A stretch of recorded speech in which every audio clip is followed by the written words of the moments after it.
brought to you by V-Guard, the product by Sensodyne and Women.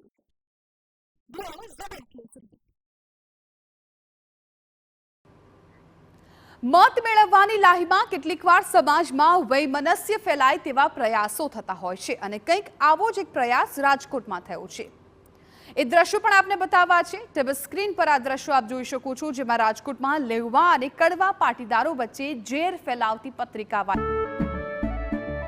કેસરિયાથી મન જોગી થયું રે, દિલ ઝૂમે જુઓ મત મસ્ત થયું રે, કેસરિયાથી મન જોગી થયું રે। હર પળ મનાવો કેસરી તહેવાર, વિમલ બોલો જુબાન કેસરી વાયરલ થઈ, જે બાદ ક્રાઇમ બ્રાન્ચે કાર્યવાહી કરી અને 4 પાટીદાર યુવકોની અટકાયત કરી। ચારેય આરોપીઓને કોર્ટમાં રજૂ કરતા તમામને 15,000ના જામીન પર મુક્ત કરવામાં આવ્યા। જે બાદ પત્રિકા કાંડમાં નવો વળાંક સામે આવ્યો અને ભાજપ નેતા મહેશ પીપળિયાએ આરોપીના સીસીટીવી જાહેર કર્યા। જેમાં આરોપીઓ ઘરે ઘરે જઈને પત્રિકા વિતરણ કરતા દેખાયા। જે બાદ પોલીસ તપાસમાં વધુ એક ઘટસ્ફોટ થયો। તપાસમાં પરેશ ધાનાણીના ભાઈ શરદ ધાનાણીનું નામ ખુલ્યું।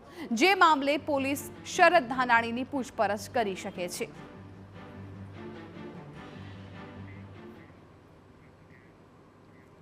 લેવા પાટીદારની પત્રિકાના વિવાદનો મામલો શરદ ધાનાણી મુદ્દે મોહન કુંડારિયાનું નિવેદન સામે આવ્યું છે।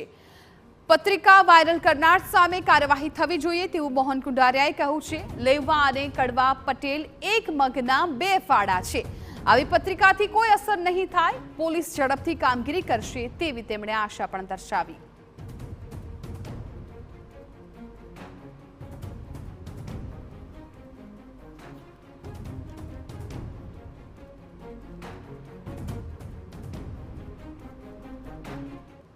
ખાસ કરીને બે પાટીદાર સમાજ એક જ છે, એક જ મગની 2 ફાડ છે અને ગઈકાલે એને શક્તિ પણ બતાવી હતી।